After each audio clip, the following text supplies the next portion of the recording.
All right, this video we're going to be talking about the dreaded FTP test. Bike, find out those coveted FTP zones, find out your heart rate zones to be able to set up your training plan, your off-season plan, your race plan, whatever you're doing. If you're using Training Peaks, if you're not, use paper and pencil. It's just a good opportunity to kind of have a benchmark where your fitness is. Another video we talked about your swim and your bike, or your swim and your run. This one I kind of want to do a separate one just for the bike portion because it's very intensive. As far as the test is pretty intense, but and again, if you always have questions, email me, send me a message, anything, and I'll be happy to help you out and kind of make sense of it all. So we're going to run through know your zones. Specifically, we're going to be talking about bike today. So basically, the bike fitness test is a 20-minute all-out test. So basically, you do a little bit of warm-up, you go through, you do the fitness test for 20 minutes, you try to survive, try to do the best you can, get through, then go back and analyze your data, be able to set up your zones later. So kind of the general gist of it is, you don't want to start off too hard when you start that 20 minutes. You don't just want to gun it out of the gate because you do have to last 20 minutes. You don't want to get the last 2 minutes, 3 minutes, 5 minutes, or whatever, and be totally gassed out and not be able to finish it. So don't start off too hard.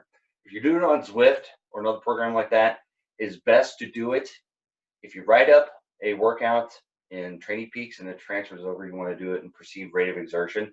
So that converts Zwift to a free ride. So that just, it doesn't go on terrain, it doesn't go anything, it just goes to whatever power you want to put on the pedals. So the harder you pedal, the more power you put on there. And it's a true gauge of your power production and your heart rate over that. Trainer, doing it outdoors, you can, but you need the conditions need to be same pretty much every time. No wind, no hills, preferably a nice flat area, and it's just you riding for 20 minutes. And that's going to be hard to come by where you're riding a stretcher road 20 minutes, no cars, no nothing, no weather. Conditions are the same every time. You're wearing the same clothes every time. There's no wind. It's just hard to reproduce that. So I would definitely recommend taking your bike, putting on a trainer. You potentially do it on a spin class bike or a fitness bike or something like that. So just something that you can consistently do every time, 4 to 6 weeks, or if you feel like the workout's getting a little bit easier, the same every time. So you want a benchmark to start with, and you want to be able to test that fitness to go along to see if you're making any progress or not. When you start, you want to start steady and then start adding power. So if you think my FTP is going to be 250 watts, or I think I can hold an average. The FTP is a little bit different than the average wattage for the work, the interval for the 20 minutes. So if you think you can hold 250 watts, or that's your overall target, you're probably not going to be able to just start off at 250 watts and be able to hold that the whole time through. So you want to think a little bit, maybe go 225, 230, see how that goes for a few minutes, and kind of bump it up 5 watts every time. So by the end of it, you want to be totally toast, totally done, not necessarily in pain or anything. You could probably function and do other workouts for the day, but basically at the end of that session, you're just totally gassed. So that is the goal. If you get to the end of the 20 minutes, you're like, oh, I wish I could have put more power on it. You can potentially redo the test, or you could just wait to 4 to 6 weeks when you have a comfortable idea of what the test is like. Average power is what you'll use to figure out your FTP. So when you look back, and we'll all go through my workout on Training Peaks and kind of how I derived it. So you take the average power times 0.95. It should just be 0.9, 95%, and that's your FTP.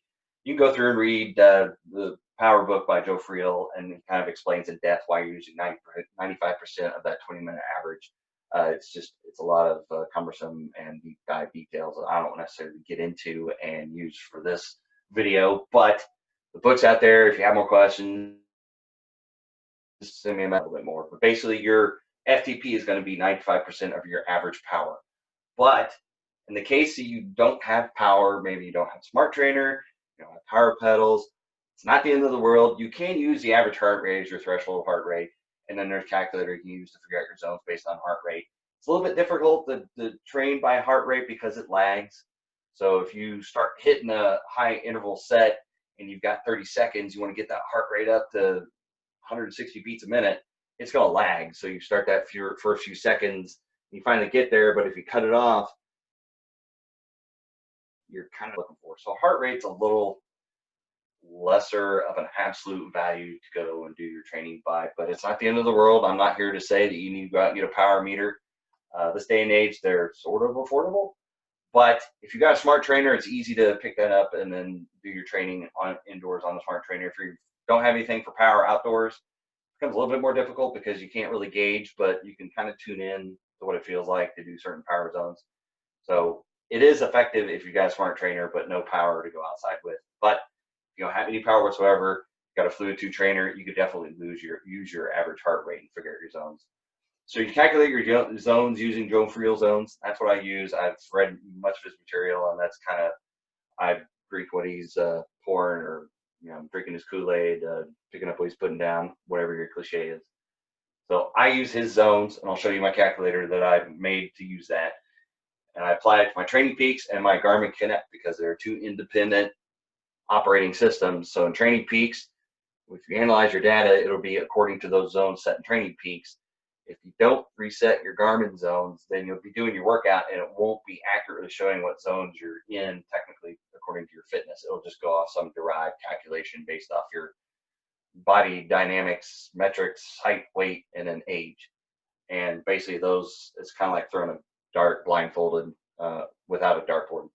So basically you want to go back, apply them to Training Peaks and Garmin. I'll show you how to do that. So this is the calculator and this is the protocol to do the test. So we'll switch the screens to my computer, and you can follow through. Pardon me while I wheel my chair over. Switch over here.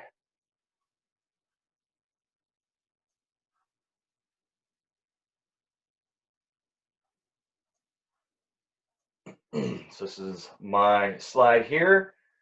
So basically, I did my test, and this is what came across the Training Peaks. I have it connected with my,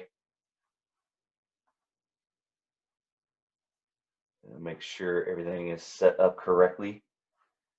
I have it synced with my Garmin account, so it comes through, and I turned off the auto lap button so I could lap it myself for this 20 minutes because conveniently Training Peaks will dice up your laps. So you can just click on that. It gives you all the information you want. 20 minutes. Average power is 257. FTP is going to be 95% of that, which is about like 243 or something. Heart rate average is 152. So I take that data, go to my calculator. So here is my calculator. So average heart rate was 152. Average watts was 257. So you get your 244 for your FTP, functional threshold power. Automatically calculate your zones according to, like I said, I use Joe Friel's zones that he set up. So you've got everything right here. You got your heart rate zones, kind of a little description of them. Handy dandy. If you need a link to this, let me know. I can send it to you. Then go to your Training Peaks, or if you're coach, or if I'm your coach, whatever, go to your zones. And it should be in here. That's lame. Could have swore I put them in here and saved them, but anyway, so you can do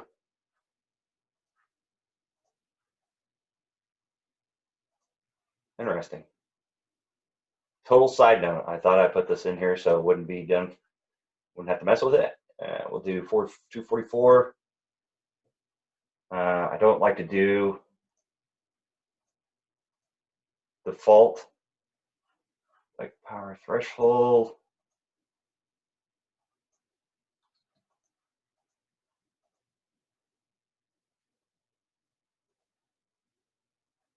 I'm not going to waste your time on this video trying to go through and figure out the right one. Basically, I could have swore I had mine set up in here. So this is where you go in, and you can either, there's a calculator that'll do it, doing your bike power and doing threshold power. And if it's threshold, I believe that is a 257. So just depending on what you're doing. 128.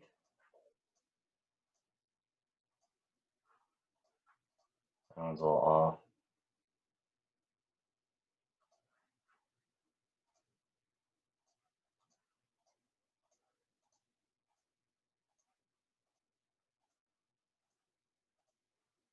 So it just depends on what you want to do. But ultimately, you go in here and calculate them, and then just add them, each one of these. And then you want to also go to your Garmin account.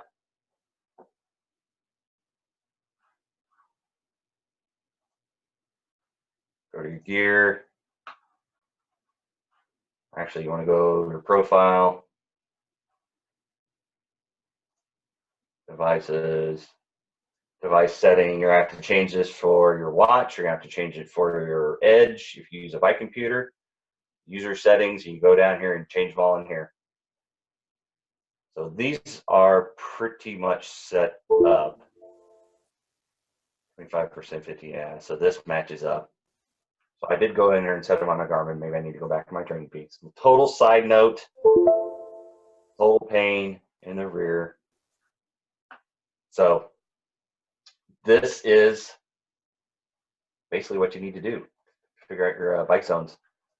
So know your zones, go through, do the test, apply them in Training Peaks, apply them in Garmin, use the calculator, use the protocol.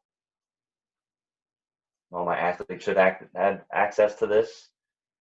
It is in most of the plans. If you don't, let me know. I can send it to you. It's basically pretty straightforward and simple. Little warm up, little dynamic stretch, easy warm up ride for about 10 minutes.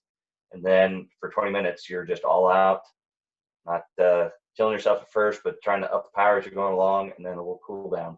And then make sure you get the lap buttons for the right period of time.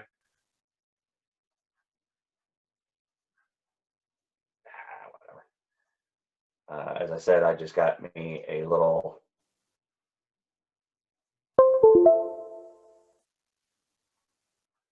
Pledge account for my personal stuff. So basically go back to Training Peaks when it syncs through. You go back, check it all out.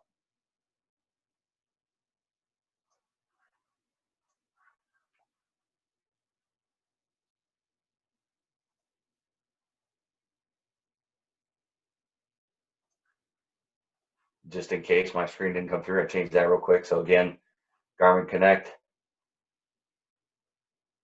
device settings, user settings, and you go through and change one here, your Training Peaks, go through, you pick on your workout. Or if you cannot, sometimes if you have the basic profile, sometimes it's kind of hard to go through and find this information. Always let me know. You can connect to my account. I can go through, find it for you.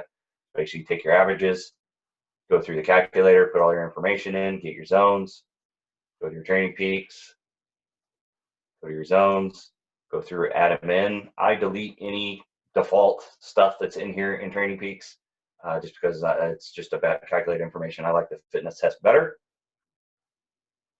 So when you do that, you also need to go in Garmin Connect and change it. And then you're off and running for your next workout. So you have your benchmark. And I recommend testing this every 4 to 6 weeks. Or if you're getting through and you're finding that the bike workouts are becoming easier, even though the wattage has not changed and everything else has changed as you've adapted to be able to suffer a little bit more on those bike rides, that's the opportunity to do your retest and kind of figure out your zones.